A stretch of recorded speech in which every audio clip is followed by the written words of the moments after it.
All right, hey guys, welcome to the video. If you're new here, my name's Curtis, and yeah, it's that time. Keep 5 fragrances and throw away the rest. This is gonna be the fall edition. So this was actually a very difficult video for me to put together because I sat in front of my fragrance cabinet for about an hour, going through many different options and which fragrances that I'm really feeling at the moment.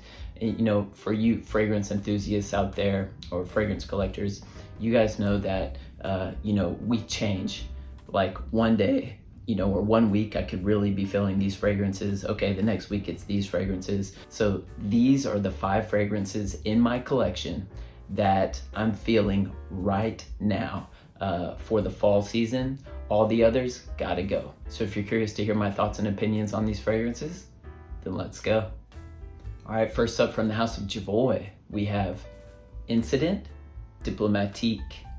So this is essentially vetiver and patchouli going head to head. And in the end, vetiver ends up slightly nudging out the patchouli as the dominant note. However, the interplay between those two notes are absolutely intoxicating. This is a bold statement maker. It screams kind of masculinity, professionalism, but it's also a fragrance for mature seduction, in my opinion. This is a very woodsy fragrance. Basically, upon initial spray, you get quite a heavy blast of citrus, which impressively pushes through the life of the fragrance on my skin. And like I said before, you also have that vetiver and patchouli, providing a bit of earthiness to this fragrance. Just battling out the entire time. But in that deep dry down, you definitely have that vetiver that really pushes forward. There's a slight smoky type of ashiness that comes with this fragrance that may take, some noses a little bit to get accustomed to. At least that's how it was for me. But I really enjoy the deep dry down of this fragrance now. And it is a go-to for me during this season, fall and winter. But this is just class and masculinity in a bottle. Of course, it's unisex. Women can also wear this, but I think this is unisex pushing masculine for sure. But yeah, it is definitely one of my go-tos. I absolutely love it. So if you can, get yourself a sample of Incident Diplomatique by Javoy. Next up from the house of Rosendo Matu, we have number 7. This one is just a very enigmatic and captivating fragrance. It's warm, ambery, a bit resinous, and just extremely intoxicating. This one has an absolutely gorgeous sillage to it that just brings people in. It's just a very inviting fragrance that I absolutely love wearing. So you get a bit of rose and some floral notes in the top. It even has a bit of a fruity kind of tone to it. And then in the dry down, you get those ambery, vanillic notes with a bit of oud that start to push forward. Man, and some patchouli as well. That's providing a bit of earthiness here. But those notes are blended together very well. It's not sharp. It doesn't come off harsh at all. It is just very smooth. I think this fragrance kind of hints at fragrances from the 70s a little bit. But it doesn't come off old-fashioned or dated by any means. It is just very seductive, intoxicating. One of those fragrances that was built for evenings, formal events, or when you're dressed up, you're going for an evening out. This fragrance was built for those occasions. Man, this is a good one. The warmth and the sweetness in here is just balanced perfectly. I mean, this is just confidence and sophistication in a bottle. It's a great one and definitely one to check out. So if you can, get yourself a sample of number 7 by Rosendo Matu. Next up from the house of Mayo Fusciuni, we have Little Song. This one is just dark, mysterious, sexy, and extremely intriguing. I was brought in from the moment that I smelled this fragrance. Now, I tested this fragrance at the Nose Shop in Tokyo, and I smelled it, on a tester strip, was intrigued. You have to put this fragrance on skin.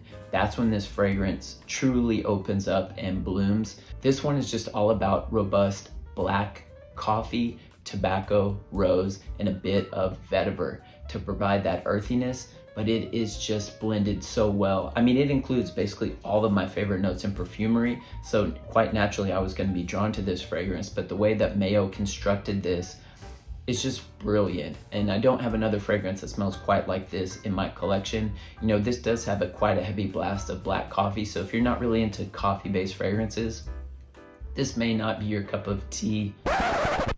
Wait, or a cup of coffee. So this is just one of those fragrances that gives me kind of a magical and transportive experience. And it's these types of fragrances that I'm looking for, and kind of where I am in my fragrance journey now. Yeah, I'm looking for those magical transportive experiences, and this one gives me that personally. You know, this fragrance is unisex right down the middle. It's better suited for cooler temperatures, and I think it's also geared a bit more towards evening wear. Yeah, it just fits the bill perfect for that. It has a bit of darkness to it as well, which, you know, kind of makes me feel like it just works a bit better in the evenings. But, you know, this isn't a beast mode fragrance. You know, I think if it was, I may not even like this fragrance as much if it was beast mode. I feel like, you know, the moderate sillage and the moderate projection that this one has just fits the style of this fragrance perfectly. So if you can, get yourself a sample of Little Song by Mayo Fuscioni. Next up, from the house of Maison Violet, we have Un Air d'Apogée. So this one opens up with an absolutely gorgeous honey note, then a bit of hay and tobacco start to push through, which provide a bit of earthiness to this fragrance, and then kind of in the deep dry down, you get a very subtle hint of leather. But what's very interesting about this fragrance is, you know, it does kind of give off that honey tobacco vibe. However, it does not have any honey listed in the note breakdown of this fragrance. However, it does have the note of mimosa. And in perfumery, mimosa kind of gives off a honeyed-like vibe. So it can kind of give off a bit of powderiness as well. And that's kind of what you're getting here. It's not overly powdery or anything like that. That mimosa is kind of functioning like the honey. So it's blending that honey and tobacco together perfectly. And like I said, that haze starts to push forward a bit, which is just giving this a very unique flavor that I absolutely love. Man, this is one of my favorite tobacco fragrances, if not my favorite. I kind of go back and forth between Un Air d'Apogée and Tabac Exquis by Caron. Those are two of my favorites, but man, this one is a stunner. And I think in terms of sillage trails, this one is one of the most gorgeous sillage trails that I have in terms of my collection. It's not a beast mode performer, but it leaves a magical and gorgeous sillage. Man, stunner, and definitely underrated. You don't hear anybody talking about this fragrance, and I don't understand why. This one was perfumed by one of my favorite perfumers, Nathalie Lorsan. Some of you may know her work. She's done Bentley for Men Intense, which is a fragrance that got a ton of hype. But she is kind of the in-house perfumer for Maison Violet. She has perfumed all of their fragrances, and she's done just a phenomenal job. So that's a house definitely to check out, a very, very underrated house in my opinion. So yeah, if you're, you know, have the opportunity to sample from this house, you should definitely do it. So if you can, get yourself a sample of Un Air d'Apogée by Maison Violet. And finally, from the house of D'Orsay, we have Tonka Hysteria. Yeah, so I know I included this one in my last video, but I absolutely had to include it again. Like I mentioned, this is a newer fragrance to my collection, but it is so, so good. So I'm kind of a bit addicted to it at the moment. Yeah, this is a stunner, I'm telling you. And this is a newer release from the house of D'Orsay. So if you know anything about the house of D'Orsay, you know, they're a French house that has been around for many, many years. They have a great reputation. They typically create fragrances that are a bit more on the softer side, you know, not like those beast mode style of fragrances, but they did release 3 new extracts. Tonka Hysteria is one of them, and these are heavy hitters, big performers, just to let you know. And all 3 of them, yeah, look like winners. This is the only one that I've tried from the X Straight release, but yeah, I'm intrigued and I want to try the other two. And this fragrance was created by Jordi Fernandez. He's done a phenomenal job. He's also created fragrances like Oud Maracuja and some of the other X Straights from Maison Crivelli. But yeah, this one is a banger. This one is just very dense, thick, creamy, warm, spicy. It's a bit powdery, but it has just the right amount of sweetness as well to bring people in. Man, the trail that this one leaves is gorgeous. But you know, I did mention it is a bit powdery, so if you're not a fan of powdery fragrances, then you may want to stay away from this one. It's not overly powdery.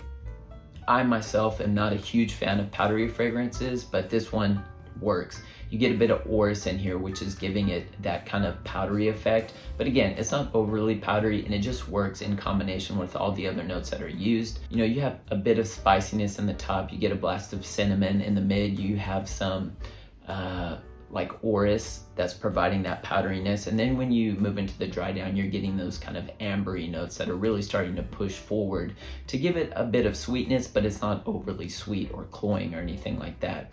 But you catch whiffs of this in the air and it is so unbelievably intoxicating. That's why I'm addicted to this one right now. It is that good. So yeah, definitely if you can, check out the X Straights from the House of D'Orsay.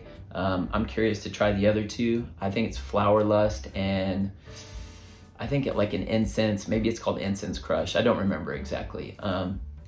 But yeah, I'm curious to try those other two fragrances as this one is that good. So if you can, get yourself a sample of Tonka Hysteria by D'Orsay. All right, hey guys, that's all I have for you for today. Don't forget to like and subscribe if you enjoyed today's content, and let me know down in the comments section for this fall, which 5 fragrances would you keep in your collection if you could only keep 5? I'd love to hear about them. Well, I hope you guys are staying healthy and well, and I'll see you in the next video.